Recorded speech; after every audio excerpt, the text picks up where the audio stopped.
Alors je sais pas si tu m'entends bien. Un 2 1, 2. N'hésite pas à me dire en commentaire là si tu m'entends bien.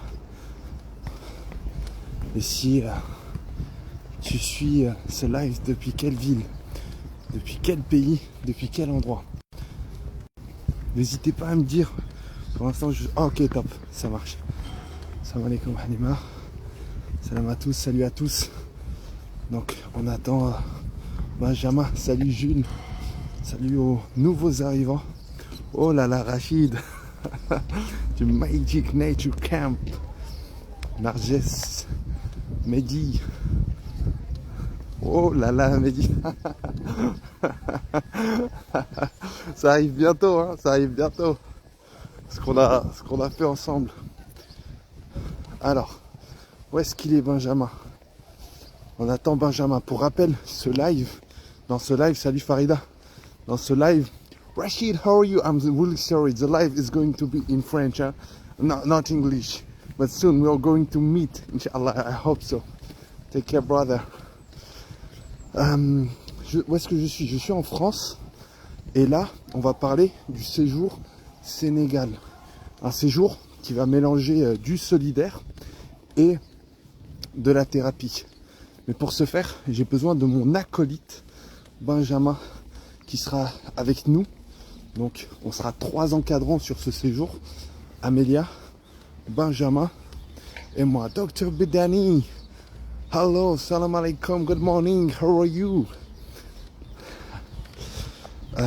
Où est-ce qu'il est, Benj?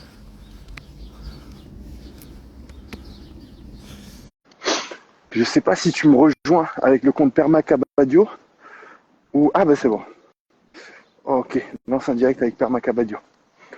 Oui, vous pourrez participer au projet Sénégal. Ça fait un moment qu'on en parle et ce live, il est là pour ça. Est-ce que tu peux me renvoyer une invitation, Benjamin?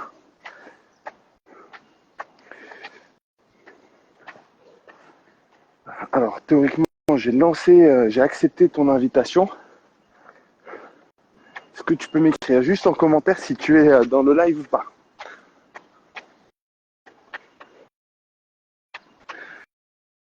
Oh, oh.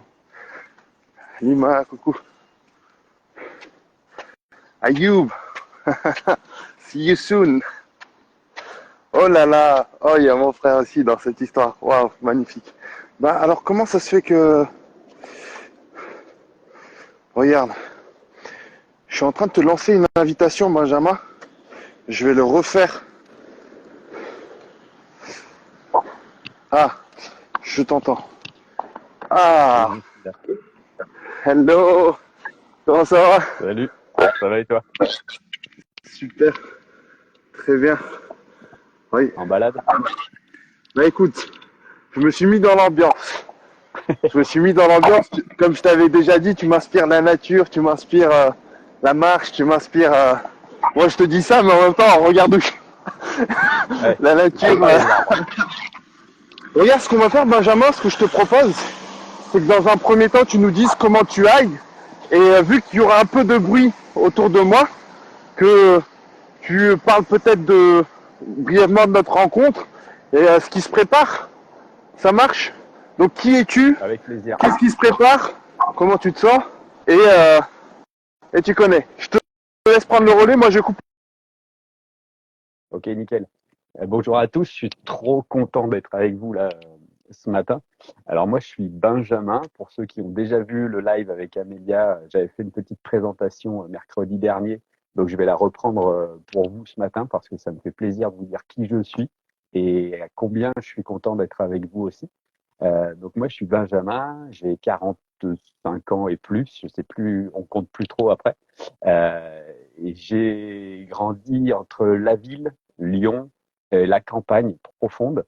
Et ça m'a beaucoup inspiré. Et j'ai eu la chance justement de faire plein d'allers-retours, même chaque semaine, entre l'urbanisation qui vous permet de vivre, d'être actif, etc. Et puis la campagne qui vous permet, en un seul mot, le ressourcement.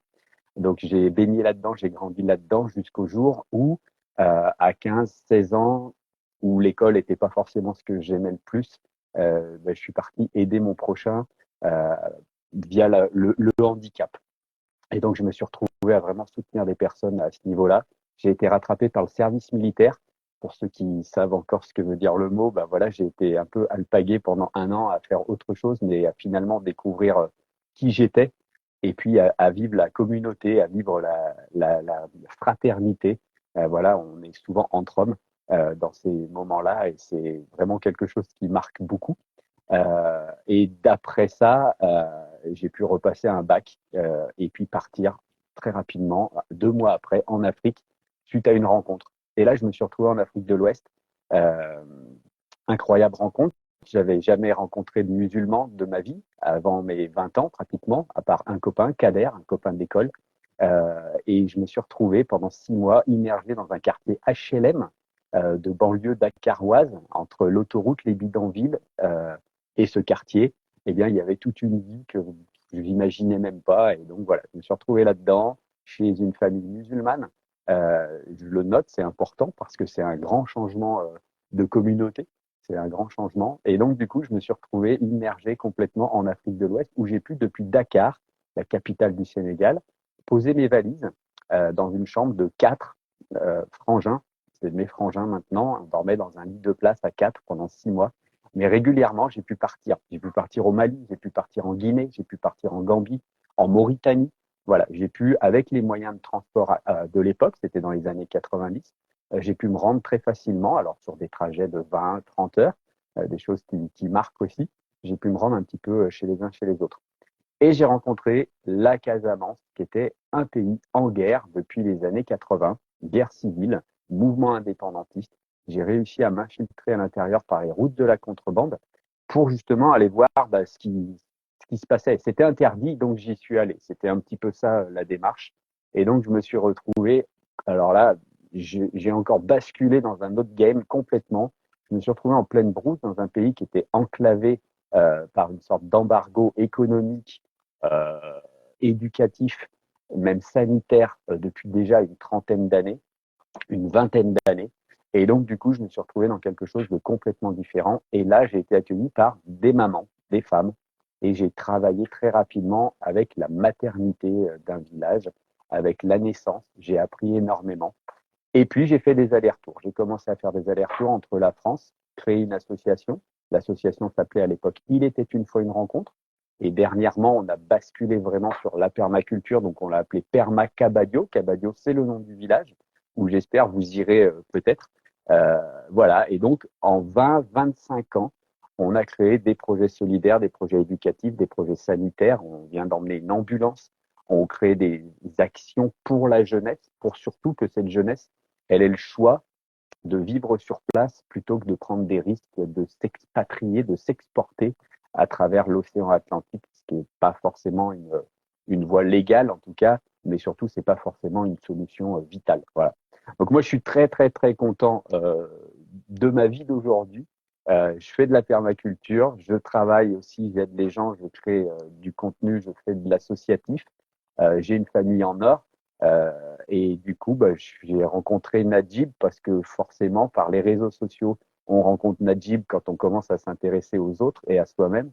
Et puis, on s'est rencontrés euh, surtout à Cabadio au mois d'octobre avec Amélia, que vous connaissez sans doute aussi, qui est vraiment notre pilier, les fondamentaux de notre expérience et de notre histoire. Et donc, du coup, j'ai rencontré Amélia et Najib en octobre, après les avoir un petit peu invités et poussés à se rendre sur place. Et on a vécu des rencontres. Voilà, la nôtre déjà, puisqu'on s'était jamais physiquement rencontrés. Et puis ensuite, bien des rencontres que vous pouvez voir sur le feed de Najib et de Amélia régulièrement avec ces interviews de mamans, de jeunes.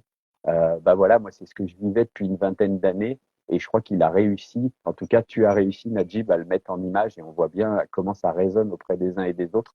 Donc voilà où on en est. Qu'est-ce qu'on s'est dit quand on était là-bas? On s'est dit ça peut pas être la dernière fois. On s'est dit il faut qu'on repropose ça à d'autres gens, il faut qu'on permette à d'autres gens ce ressourcement dont je parlais tout à l'heure, mais construit ce ressourcement où quand tu pars 15 jours quelque part, tu as peut-être besoin d'un peu de cadre, de savoir où tu es, de savoir ce que tu vas faire, mais aussi tu as aussi besoin d'être accompagné et peut-être que ça peut être pour pour toi le voyage, parce qu'on n'est pas tous à avoir la chance de voyager comme ça. Ça peut être pour toi le voyage qui te touche, te permet d'être avec toi-même, euh, de travailler sur toi, d'être avec d'autres que tu connais pas, et donc de vivre des choses qui te sortent un petit peu de ton quotidien. Je n'utilise pas trop le mot zone de confort, mais on comprend qu'il a aussi tout son sens ici. Donc voilà ce qu'on veut vous proposer en mai euh, cette année, du 13 au 19, pour un séjour qui, à mon avis, sera incroyable, avec du temps passé ensemble, du temps passé avec la nature, une sorte de connexion globale. Et ça, on est en mesure de l'amener, on est en mesure de le proposer. Et c'est ce qu'on veut échanger avec vous. Bah, déjà aujourd'hui, le préparer. Et puis pour tous ceux qui s'inscriront, alors il n'y aura qu'une vingtaine de places, je pense, mais pour tous ceux qui s'inscriront, et bien du coup, on aura du temps pour préparer ce séjour ensemble. Voilà. C'est OK pour toi, Najib? Je vois un arbre derrière toi. Tu as changé de quartier, non? Bah, je suis toujours dans le même quartier, mais je me rapproche progressivement du parc. Par contre, j'ai changé aussi d'écouteur. Je ne sais pas si tu m'entends toujours aussi bien. Oui, oui, c'est bon. Super, super.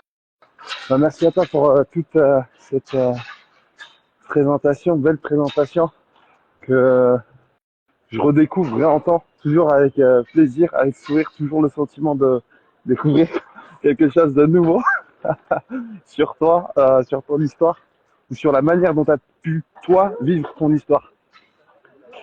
Il y a quelqu'un qui a demandé c'est qui Najib, donc je vais faire une petite présentation sur Najib. Euh, j'ai 32 ans, ça fait 7 ans que je consacre ma vie à aller à la rencontre des gens avec une caméra. Au début, je faisais ça en tant que professeur de français langue étrangère, on va dire ça comme ça. J'ai commencé en Indonésie et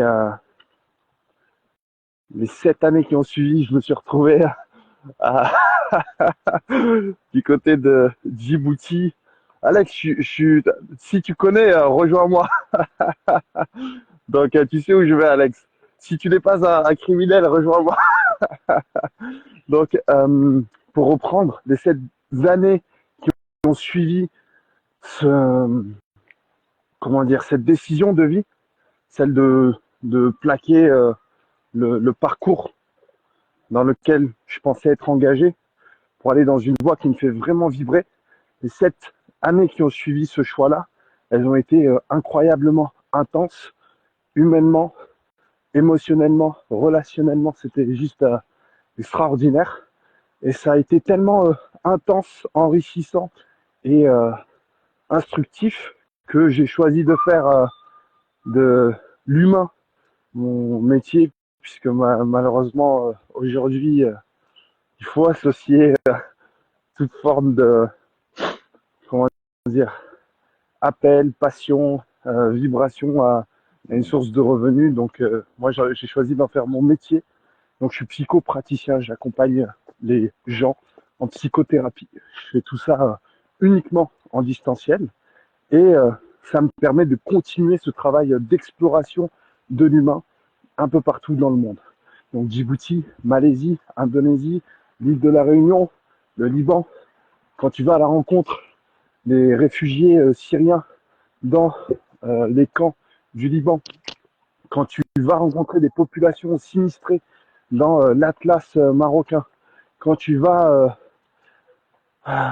rencontrer les habitants du bidonville peut-être le plus accueillant du monde à Djibouti, parce qu'il est peuplé essentiellement par les membres de la tribu Afar, ben forcément, t'en ressors grandi, t'en ressors enrichi, t'en ressors aussi profondément ignorant. Parce que plus tu avances sur ce chemin et plus tu te dis waouh, mais il y a tellement de choses à découvrir que la seule chose dont j'ai la certitude, c'est de n'avoir aucune certitude. Euh, Ce cheminement, il nous a amenés au Sénégal, donc j'arrête là la partie présentation. Ce cheminement avec Amélia, donc mon épouse, nous a amenés au Sénégal. On t'a découvert via les réseaux sociaux et tu fais partie de ces gens qui, même à travers Insta, inspirent la confiance, inspirent le sourire, inspirent l'engagement et l'humanité. On s'est dit, tu sais quoi, là, c'est le moment, on va le rejoindre. Ça faisait 3 ans que je te suivais sur les réseaux sociaux, on s'est jamais rencontrés en France. Hmm. Avant, on s'est rencontrés au Sénégal. Et quand on est parti là-bas avec Amélia, notre intention, c'était de recueillir des sagesses, comprendre les difficultés traversées par les habitants de Cabadio sur le plan émotionnel, sur le plan relationnel, dans leur parcours de vie. Donc continuer de cette quête autour de l'humain. Et finalement, on a pris une claque d'amour, une claque de vérité. Et pour être tout à fait transparent, bah tiens, je vais m'arrêter sur ça, cet arbre mort. Voilà, je vais en faire Ouais. mon bureau aujourd'hui. Je le sens bien. Hop, je vais m'asseoir sur mon gant. Inspection des cacas. Il n'y a pas de caca, on peut s'asseoir. Ouh. Donc, ce que je disais, c'est que on a pris une claque. On a pris une claque d'amour, on a pris une claque de vérité. Et ça nous paraissait impensable de s'arrêter là. Grâce à la générosité de certains d'entre vous, on a pu réaliser de modestes actions, donc notamment distribution de nourriture, des sacs de riz, de l'huile, auprès de familles qui étaient vraiment en difficulté. Et faut savoir que c'était au mois d'octobre, je crois, c'est ça, quand on t'a rejoint. Ouais, c'est ça. Octobre, ouais, mi-octobre. C'était mi-octobre, donc ça arrivait avec tout ce bouleversement mondial qu'il y a eu depuis le 7 octobre. Donc on n'arrête Hmm. pas d'en parler sur les réseaux sociaux, partout. Ça nous a permis de nous rendre compte avec Amélia à quel point il y avait d'autres gens qui rencontraient des difficultés, qui étaient dans une situation, euh, je ne sais pas si on pourrait dire de détresse, mais est-ce qu'on pourrait dire de détresse ou pas sur le plan matériel? Ouais, de manque en tout cas, ouais. Hmm. Parce que Ouais. la détresse, c'est quand tu sais ce que t'as pas et ce que tu as besoin qui te met en détresse. C'est pas tout à fait de la détresse finalement. C'est délicat hein, parce que nous, quand on est arrivé là-bas, on nous a parlé très rapidement des jeunes qui avaient essayé de traverser la mer. Il y a eu des décès. Donc, quand on arrive dans un village et que ça nous parle de mort, de fuite et de besoin, c'est vrai qu'on pourrait y associer le mot détresse dans une certaine mesure. Bref, en Ouais. tout cas, on s'est rendu compte que peut-être qu'on était impuissant, incapable d'agir dans certaines régions du monde, mais qu'il y avait d'autres régions du monde qui étaient tout à fait ouvertes, dans lesquelles on pouvait se sentir utile, dans lesquelles l'utilité, elle se fait dans les deux sens. Il ne s'agit Hmm. pas seulement de venir soi avec la prétention de pouvoir apporter quelque chose, mais il s'agit de venir soi avec l'ouverture de cœur, d'esprit et l'humilité de se dire en réalité, peut-être qu'il y a un manque en face, peut-être qu'il y a une détresse, entre guillemets, mais il y a une détresse aussi à l'intérieur. Il y a un manque profond à l'intérieur. Parce que nous, quand on est parti là-bas avec Amélia, on a eu le sentiment d'être comblé. Donc, si on a eu l'impression d'être comblé, c'est qu'il manquait quelque chose. Ce truc, il est bien rentré quelque part. Donc, on Hmm. s'est dit, on ne peut pas le garder juste pour nous. On souhaiterait pouvoir partager et faire vivre cette expérience avec d'autres gens, notamment ceux qui nous suivent sur les réseaux sociaux. Et on est reparti de ce passage au Sénégal en se disant il faudrait qu'on puisse organiser une semaine de séjour qui allierait la thérapie, les psychothérapies et la solidarité. C'est ce qui va se passer au mois de mai, ensemble, avec Amélia, toi et moi, pendant une semaine du 13 mai au 21 mai, ou au 19, du 13 au 19 mai, il me semble, c'est ça? C'est ça. Donc, pour vous donner une petite synthèse, ça va être une semaine intense. une semaine intense émotionnellement, de bouleversement. Moi, je sais pas encore exactement ce qui va se passer, mais quand je me rappelle juste comment on a quitté cet endroit et quand on sait que toi, ça fait 20 ans que tu fais des allers-retours, c'est garanti qu'il va y avoir un bouleversement. L'idée, c'est de proposer un cadre à ce bouleversement. Donc, ça va être une semaine là où on sera amené à vivre des expériences en lien avec le solidaire ou ce que les gens vont appeler humanitaire, mais on est sur du solidaire. Mhm. Donc, peut-être des actions justement en faveur du dispensaire. Peut-être que tu pourras nous en parler juste après. Des actions Ouais, en bien sûr. faveur des enfants dans les écoles, des actions peut-être en faveur des familles isolées. Alors, quand je dis familles isolées, je veux dire peut-être des personnes âgées isolées, des mamans Mhm. solo, des euh, familles qui ont un membre en situation de handicap, peut-être dans leur famille. L'idée, ça va être de passer un peu par toutes ces phases de, de, de découverte humaine pour pouvoir apporter de l'aide, mais conscientiser également que ça vient nous apporter quelque chose. Puisque, et après je m'arrête là, euh, depuis 2 ans maintenant officiellement, j'exerce les psychothérapies Mhm.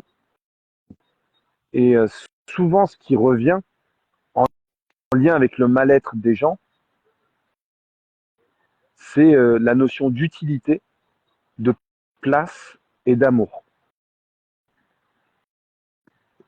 Ma vie, je suis en train de perdre du sens dans ma vie parce que je ne me sens pas utile là où je suis, dans ce que je fais. Je ne me sens pas à ma place, je me sens en décalage avec la société, avec mon travail, avec ma famille, et j'ai un manque d'amour. Et donc c'est un séjour qui va essayer de répondre à ces 3 besoins.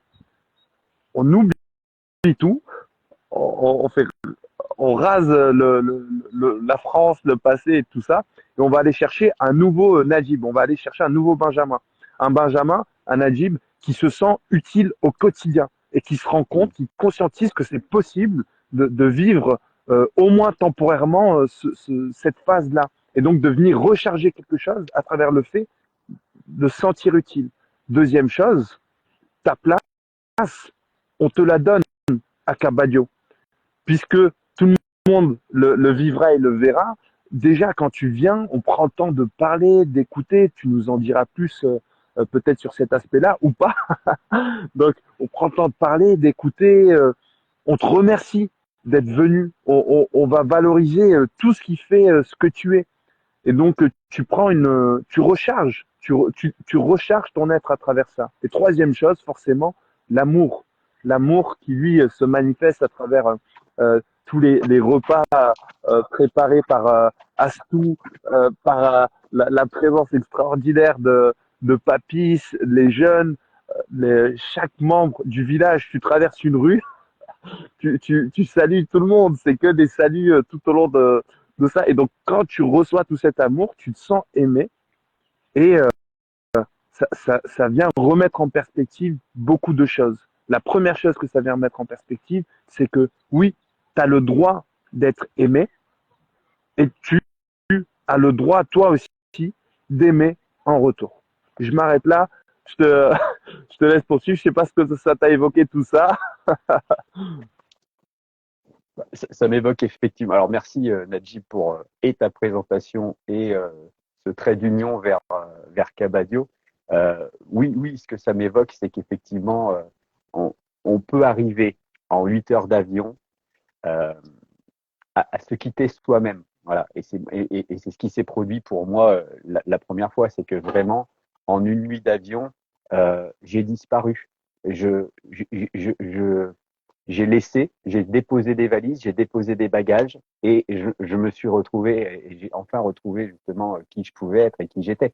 Et moi, j'ai beaucoup parlé de l'enfant intérieur et c'est là peut-être qu'on rejoint aussi tout ce qui est au niveau de la psychothérapie, c'est que de se retrouver, de se réimaginer dans cette campagne avec ses poules, avec ce short et ses petites sandales et cette liberté et justement peut-être cette place eh bien, c'est marquant, ça fait quelque chose. Et là, du coup, en quelques heures d'avion, en un voyage qui est pas si long que ça sur l'échelle du nombre de kilomètres et de la planète, eh bien, finalement, on se retrouve chez soi. On se retrouve chez soi, mais soi vraiment, le soi vraiment. Parce que la simplicité, la détresse matérielle, ou en tout cas le manque de tellement de choses qui nous habituent aujourd'hui à, alors à un confort, mais aussi à tellement d'activités, tellement de, de, de plein de choses qui nous remplissent au quotidien et qui sont souvent matérielles et donc pas forcément à nous présentement, eh bien, cette absence là-bas, ce manque de moyens, ce manque de matériel, cette simplicité, et c'est ce que Pierre Rabhi appelle la sobriété heureuse, et c'est pour moi quelque chose, un mot que je pourrais afficher sur le pare-brise de ma voiture, sur tout ce qui touche autour de moi. La sobriété heureuse, c'est vraiment euh, cette possibilité, avec le moins de matériel possible, le moins d'emprise sur des détails, sur ce qui va t'accompagner au quotidien, ces petites casseroles, en fait, ces petites pertes de temps, eh bien, tout ça, c'est ce qui te permet, sobriété heureuse, eh bien, d'être toi-même, d'être épanoui. Et voilà ce que je trouve, moi, à Cabadio. Voilà ce qu'on peut trouver à Cabadio. Et voilà vers quoi on peut arriver et tendre. Et quand on est dans cet état-là, et qu'en plus, comme tu l'as dit, euh, on est accueilli dans cet état-là, on est content d'être rencontré dans cet état-là, et bien finalement, en nous, on libère cette utilité, on libère cet amour, on en reçoit, on en donne par notre présence, mais aussi on en reçoit beaucoup par notre présence. Et donc du coup, le fait d'être là, c'est la chose principale. C'est pour ça que c'est tellement pas facile pour moi depuis 20 ans de pouvoir décrire à distance. Et je l'ai bien vu avec toi et Amélia, c'est que on en a parlé pendant 3 ans, et puis vous êtes arrivés. Et on n'a rien fait d'autre. Il s'est rien passé d'autre. Vous êtes juste arrivés, vous êtes venus. Voilà. Et quand on vient, quand on est présent, quand on est là, dans un univers où on n'a plus que nous-mêmes à intégrer, on n'a plus que nous à s'occuper, eh bien, on communique. Alors, j'ai vu dans les commentaires beaucoup de gens qui parlent de la nature. Oui, la nature, elle va nous aider. La nature, elle nous permet de communiquer, elle nous permet comme toi qui viens de t'asseoir sur une souche d'arbre dans un parc, une souche d'arbre mort peut-être, qui t'a amené aussi aux réflexions que tu nous as offertes. Mais cette nature, elle nous permet de nous ancrer. Voilà, pour moi, c'est le mot qui est fort. Et quand on vit ancré, on vit complètement autrement. Et cette vie, franchement, c'est incroyable. Là, tu l'as dit, c'est quoi? Je pense qu'on pourrait en parler pendant des jours, on pourrait en parler pendant des semaines, mais oh, je te parle, j'ai failli un gros chien qui a failli. Ah là là, les chiens, je sais pas ce qu'ils ont derrière moi, ou peut-être que c'est moi qui ai quelque chose derrière moi. Donc, euh, on pourrait passer des heures à en parler. Je pense que ça permettrait effectivement, ça ne permettrait jamais de décrire ce que nous serons amenés à vivre, sachant que euh, ce sera totalement différent, j'imagine. En plus, je pense qu'en 20 ans de déplacement, t'as jamais eu le même séjour, le même voyage. Donc, c'est ça qu'on va Non, aller. non, effectivement. Du coup, vu que chaque séjour est différent, quels éléments peut-on transmettre ici, sachant deux choses? La première, c'est que si quelqu'un est intéressé par rapport à ce séjour, il faut contacter Amélia. Donc Mhm. Amélia, que vous la voyez partout sur nos réseaux, en story, dans les petits descriptions de vidéos, en commentaire, c'est à elle qu'il faut envoyer un message. J'en profite pour répondre à quelqu'un qui a dit pourquoi ne pas avoir choisi la semaine du 6 mai, car il y a 2 jours fériés. Parce que les billets d'avion sont plus chers pendant les périodes de vacances, les périodes de jours fériés, tout simplement. Donc la première chose, voilà, merci de contacter Amélia qui envoie un message qui dit qu'elle est là. Patience incroyable. Moi, j'aurais jamais patienté devant, devant un live. Donc ça, c'est la première chose. Deuxième chose, quelles informations peux-tu nous transmettre, sachant que pour toutes les personnes qui vont se préinscrire, donc qui ont véritablement l'intention de venir, il y aura une réunion spécifique organisée sur Zoom ou sur WhatsApp, on verra, peu importe, avec plus de détails. quels éléments là aujourd'hui pour ce live en 5-10 minutes tu peux nous partager? Mhm. Alors, il y aura des détails, il y aura une réunion, il y aura effectivement, on va avancer dans une préparation, on appelle ça préparation au départ, mais ce projet, il est tellement spécifique qu'on va amener aussi autre chose. On va amener la participation possible et recommandée, en tout cas sous forme d'engagement de chacun, à un projet. Et qu'est-ce que c'est que ce projet? Au-delà de la vie quotidienne de ce que on va vous proposer, hein, vous serez accompagné dans la nourriture sera préparée, vous aurez des chambres, vous aurez voilà toute une logistique qu'on pourra aborder. Si vous avez des questions, vous pourrez aussi avec Amélia ou moi un petit peu plus tard échanger là-dessus. La préparation de voyage, ça va de la moustiquaire à qu'est-ce que je mets dans mon sac, etc. Ça, on prendra énormément de temps et on sera toujours là pour préparer ça avec vous. Et c'est ce que je fais depuis une vingtaine d'années. Et c'est tellement important. Voilà. Mais ce séjour, qu'est-ce qu'il va amener de plus? Il va amener qu'on va répondre à des besoins et à des demandes. Pourquoi on fonctionne sur un système de demandes et de besoins? Parce qu'en termes de motivation, pour aider quelqu'un, il faut d'une part qu'il en ait fait la demande et d'une part qu'il ait envie et qu'il sache aussi être aidé, parce que ça, c'est très difficile. Et si quelqu'un n'a pas demandé de l'aide et que vous l'aidez, on peut ramener ça souvent à de la pitié. D'accord? Parfois, vous allez vouloir aider un proche, aider quelqu'un qui vous semble en détresse, qui vous semble perdu, ou aider un village en Afrique qui aurait besoin d'eau courante, qui aurait besoin d'électricité ou d'un hôpital, mais c'est pas forcément ce que les gens veulent et c'est pas forcément le besoin. Et c'est pour ça qu'on comprend difficilement tous les enjeux de l'exode avec les jeunes qui partent, qui prennent la mer, etc. C'est parce que leurs demandes, leurs besoins, leurs rêves, c'est pas le même que le nôtre. Donc nous, ce qu'on fait, la manière dont on fonctionne, c'est que on a topé 18 besoins, 18 projets qui émanent de demandes du village, de la population, donc soit du lieu de vie. On ne vous a pas parlé du lieu où on va vivre, c'est un lieu qui s'appelle Bindoula, c'est un lieu que j'ai créé en 2004 avec des jeunes du village. C'est un lieu qui signifie, dans le dialecte local, qui est le mandingue, qui signifie la place de la rencontre. Donc ça prend tout son sens, ce lieu, et c'est un lieu de vie aujourd'hui. C'est un lieu où vivent des jeunes euh, qui sont là parce qu'ils ont été en décrochage scolaire. Certains ont même essayé de partir en Europe par la pirogue ou par la Libye ou par le Maroc, mais n'ont pas réussi à atteindre l'Europe et on les a accueillis dans ce lieu. Ce lieu, il accueille entre une dizaine et une trentaine de jeunes en permanence qu'on nourrit, qu'on loge et qu'on reconstruit. Voilà. Ça, c'est la petite parenthèse pour le lieu. Et ça, c'est au cœur d'un village. Ce village s'appelle Kabadio, donc en Casamance, région du sud du Sénégal.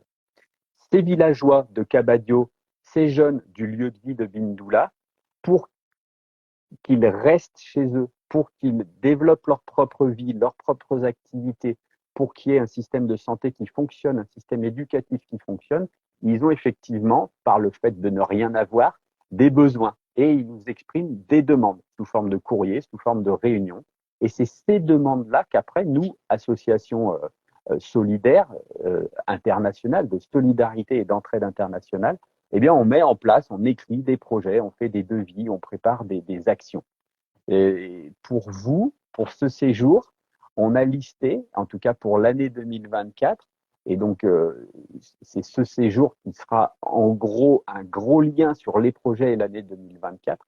On a listé 17 ou 18 projets qui concernent effectivement le dispensaire. Un dispensaire, c'est un petit hôpital de brousse avec des manques de moyens incroyables, puisqu'il n'y a pas d'argent qui arrive dans ces lieux-là. Il n'y a personne qui assiste financièrement ce genre de lieu. Donc, c'est que de la débrouille, que de l'entraide, que de la solidarité. Nous, on s'engage dans cette solidarité en mettant, par exemple, en place un projet pour terminer et finir de construire des toilettes, tout simplement, pour les mamans au niveau de la maternité. Quelque chose qui peut paraître incroyable ici, inconcevable d'avoir besoin de toilettes. Eh bien, figurez-vous qu'en Afrique, dans beaucoup d'endroits de brousse, ça n'existe pas. Et donc, du coup, il y a une demande, ne serait-ce qu'en termes de sanitaire, en termes de santé publique, il y a une demande de construire des toilettes. Il y a la même demande pour les jeunes filles dans l'école du village, une nouvelle école se crée dans un nouveau quartier. Et donc, du coup, on a besoin pour accéder à cette école pour que les filles accèdent à cette école, il y a besoin de toilettes. Et donc là, il y a besoin de construire des toilettes, il y a besoin d'aider à structurer, à financer et à mettre en place logistiquement des toilettes. Il y a des projets qui tournent autour de l'économie. Comment aujourd'hui, pour reboiser, donc là on parle d'écologie, reboiser des zones qui ont complètement été détruites par le pillage des matières premières, des grandes multinationales, des grandes entreprises, comment on fait pour les reboiser? Eh bien, on crée une pépinière. Et là, tous ceux qui sont proches de la nature, qui ont envie de mettre les mains dans la nature, eh bien, on plante finalement des arbres, on fait des bébés arbres pour pouvoir 1 an, 2 ans après les réintégrer dans la mangrove, dans la forêt.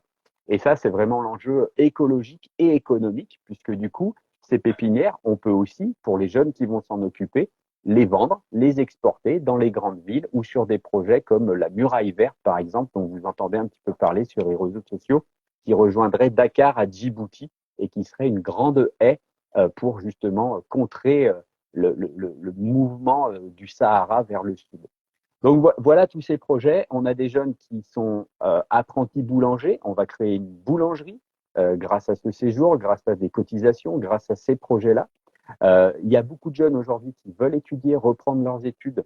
On est en train de créer un cyber scolaire. Donc, c'est comme un cybercafé, mais qui permettra aux jeunes qui l'utilisent de donner en contrepartie des cours de soutien scolaire aux enfants du village. Donc, vous voyez, on essaye de mailler. Il y a toujours un intérêt circulaire. En fait, on essaye de mailler un petit peu tous ces projets. Vous, aujourd'hui, qu'est-ce qui sera important de faire? C'est de vous approprier ce genre de projet grâce à nos prochaines réunions et de vous dire, moi, je fais focus sur ce projet, je veux aller aider, je veux créer ce pôle d'activité économique pour le développement de ce village, pour soutenir ces jeunes.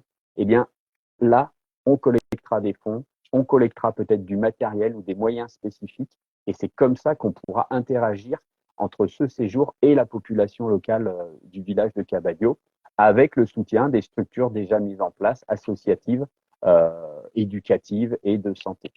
Voilà le contexte un petit peu solidaire, en tout cas, dans lequel va évoluer ce séjour. Et son avant, son pendant et son après, avec vous. Donc pour synthétiser un peu, l'idée, c'est de mettre la main dans la terre, c'est de mettre la main dans la pierre, c'est de mettre la main dans le bois, sur le bois, c'est aller vraiment toucher, palper les choses, venir transpirer parce que tu es en train de réaliser un effort, parce que tu es en train de construire ou de creuser quelque chose. C'est de venir pleurer, faire le vide de ce qui se passe à l'intérieur parce que tu pleures de joie, de rire ou de tristesse et venir prendre dans tes bras la personne en face. Je pense à notre dernière journée dans laquelle avec Amélia et Paboué, on a fait la visite de famille, on a découvert on a dû arrêter, on avait dû arrêter. Pourquoi? Parce que, bon, question de temps, question de moyens aussi. Et l'avant-dernière rencontre qu'on a fait de nuit, c'était Paboué nous dit, Amélia, Nadib, je sais qu'ici, il y a une femme qui est dans une situation très, très délicate depuis qu'elle a perdu son époux. On s'arrête avec le 3 roues devant la maison de cette femme et c'est une femme qui vit avec elle qui sort de cette maison pour nous parler. Et Paboué, il allait lui donner ce qu'il y avait à donner et on allait partir. Et on pose la question, on dit c'est cette femme qui a besoin d'aide. On dit non, elle est à l'intérieur. Je dis bah viens, on va lui rendre visite. Alors nous, on veut voir cette femme qui est en situation de détresse émotionnelle. Et on rentre, on voit une femme allongée, le visage devant la porte, sachant qu'il y a, elle est dans le salon, mais son salon, en fait, il y a le salon, la cuisine et l'extérieur. Le salon, la cuisine et l'extérieur. Donc un salon sans fenêtre, sans aération ni quoi que ce soit, une cuisine entre le salon et la sortie. Et elle est allongée comme ça dans l'obscurité. On commence à lui poser des questions avec Paboué. On n'avait pas filmé ce témoignage, on l'a jamais filmé. Et cette femme nous annonce qu'elle est allongée dans cette situation depuis le décès de son mari. Donc on lui pose la question, ton mari est décédé depuis quand? Elle nous dit de mémoire, elle nous dit que ça faisait 2 ans qu'il était décédé son mari. Donc 2 ans qu'elle était restée alitée à l'arrière de son salon sans jamais sortir, sans jamais sortir. Paboué, il a arrêté de faire la traduction. Donc moi, je continue de poser des questions, puis au bout d'un moment, je vois que c'est compliqué pour Paboué, je me retourne, je le regarde, et je comprends que c'est plus possible de poursuivre. Donc je nous invite à quitter la maison, et quand on sort et qu'on reprend la route, il nous dit Najib, cette femme, elle avait un lien avec son grand-père. Je sais plus quel était le lien, et son grand-père avait dit, de mémoire toujours, hein, il me semble, parce qu'en fait c'était tellement choquant, bouleversant que je sais que j'ai oublié une partie. Son grand-père avait invité sa famille à prendre bien soin d'elle, sachant que Paboué, comme tout un chacun, rencontre des difficultés financières, matérielles qui leur sont propres. Chacun était un peu de son côté. Il m'a dit, Najib, je savais pas que je passe tous les jours par cette rue et je savais pas qu'elle était dans cette situation. Donc savoir que je passe tous les jours par cette rue, que cette personne est de ma famille et qu'en plus elle est dans cette situation, c'est il y a de nouveau un chien. J'ai pas peur. J'ai pas peur, Benjamin. Ça, c'est de la direct, hein. Oh my God. Waouh. Pas fort, Najib. C'est fort. Moi, j'ai pas peur des chiens dans l'absolu. Mais moi aussi, là, je suis dans le déni. Est-ce que tu as à manger dans ton sac ou pas? Non, j'ai pas de sac et j'ai pas à manger. Moi, apparemment, j'ai peur des chiens, mais voilà, il faut travailler sur un truc. Mais ça va, tu vois, c'est une peur, mais je la contrôle. Mais, donc, l'idée, tu vois, c'est de vivre pendant une semaine des, des petites rencontres comme celle-ci, et venir voir ce que ça vient travailler chez soi. Le caniche, il est très gros, hein, c'est pas juste. Il y a des caniches gros, Benjamin, parce qu'Amélia, elle dit c'est un caniche. Caniche royal. Un caniche royal. Ouais, c'est possible.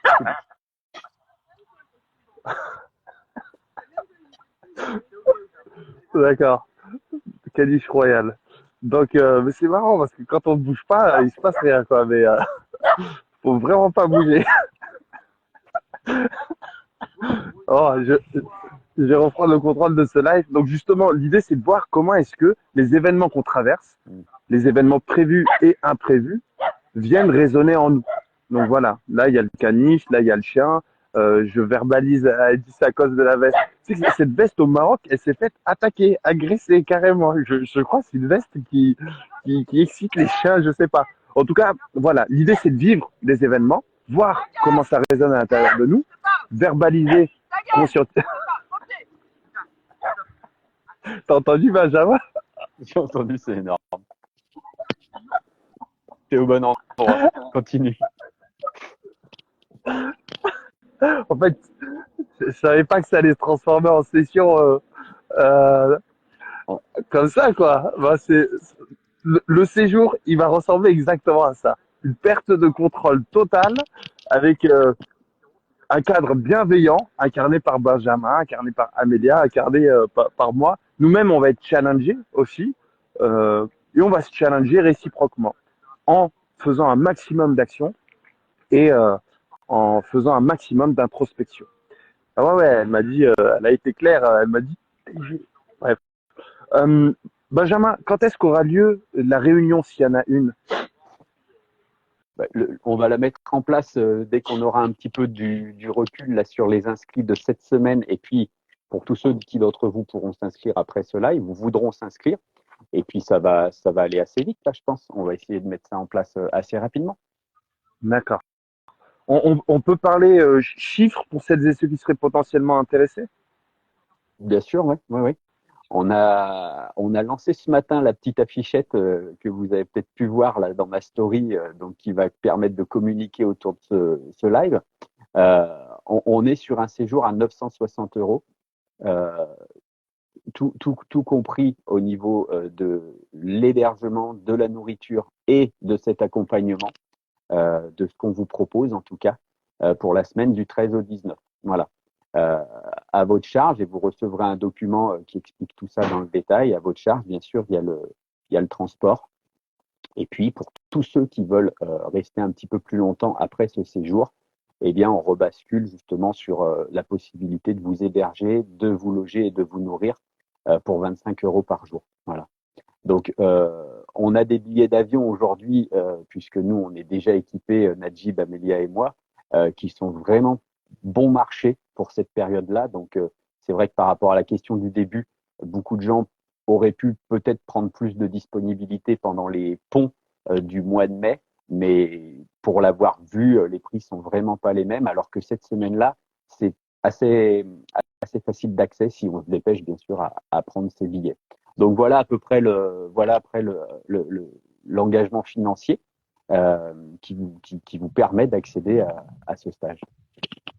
Sachant que le billet d'avion, donc il s'agit de checker les billets d'avion pour Banjul, qui est la capitale, capitale, qui est la Ouais, capitale de la Gambie.